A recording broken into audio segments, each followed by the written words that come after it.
Ето ми зимните кактуси спът. Нямам търпение да ги изкарам вече навънка. Тук е 9 градуса в момента, идеална температура. До 5 градуса падаха в студените дни температурите. Тук на стълбите, където ги гледам зимата.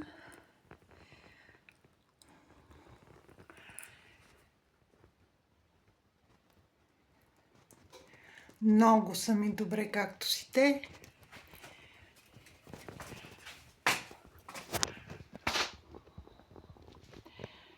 Триходцереусите ми. С нетърпение чакам да ми цъфна тази година, да видя какви цветове са.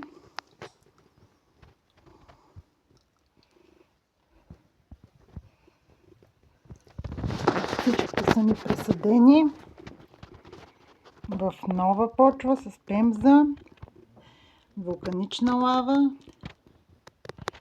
пясък и торо от калифорнийски черви. Не знам дали е най-доброто, но много добре ми върват. Ето ги високите.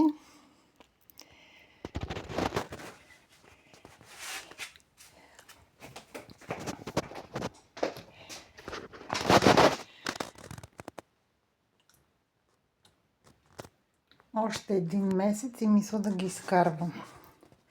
Тъй като нощните падат до минус 1-2 още, не искам да рискувам. Това е от мен. Ще има включване, когато ги изкарам.